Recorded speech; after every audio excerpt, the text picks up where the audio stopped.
বহুজন প্রশ্ন করেন মধু দিয়ে কিভাবে বশীকরণ করা যায়, যদি যায় তাহলে কিভাবে করা সম্ভব সেটা শিখিয়ে দিন। তাই আজকের ভিডিওতে আপনাদেরকে শেখাবো মধু দিয়ে জীবনভরের জন্য বশীকরণ করা এবং সেই বশীকরণ কাটানোর উপায়। এই সপ্তাহে 2জন সাবস্ক্রাইবারকে কামাখ্যা মায়ের আসল কাপড় এবং সিঁদুর দেওয়া হয়েছে। বাংলাদেশের গাজীপুর মাজার রোড থেকে তাজিক হোসেন এবং ভারতের পশ্চিমবঙ্গের জলপাইগুড়ি পান্দাপাড়া থেকে কুন্তল বিশ্বাসকে শুক্রবার যে কোনো সময় স্নান করে পরিষ্কার বস্ত্র ধারণ করে একা বদ্ধ ঘরের ভিতর ভোজ্যপত্রের সামনের দিকে সবুজ রঙের কালির মার্কার দিয়ে লিখুন আপনার সম্পূর্ণ নাম, আপনার বাবা অথবা আপনার মায়ের নাম এবং আপনার সম্পূর্ণ ঠিকানা।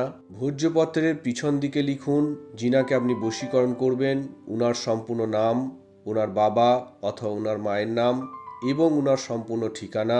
এবারে একটা ছোট্ট কাঁচের বোতলের ভিতরে সর্ষে দানা পরিমাণ অরিজিনাল বীর বরেল এবং আপনাদের নাম ঠিকানা লেখা ভোজপত্রটাকে রেখে অরিজিনাল মধু দিয়ে বোতলটা সম্পূর্ণ ভরে বোতলের মুখটা আটকে গোপন কোনো স্থানে বোতলটাকে লুকিয়ে রাখবেন।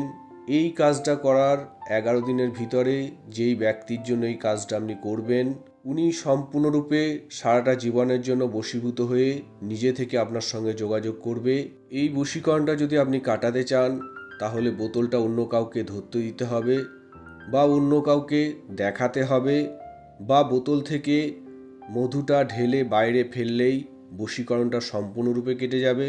সুতরাং এই কাজগুলো যতদিন না আপনি করবেন ততদিন আপনার বশীকরণটা থেকে যাবে। আপনারা যদি বীর বরেল সম্বন্ধে জানতে চান অথবা আপনাদের যদি আর অন্য কোনো ব্যক্তিগত প্রশ্ন থাকে তাহলে ভিডিওতে দেওয়া আমার হোয়াটসঅ্যাপ নাম্বারে সংক্ষেপে ভয়েস মেসেজ পাঠাবেন। নমস্কার, জয় মা কামাখ্যা।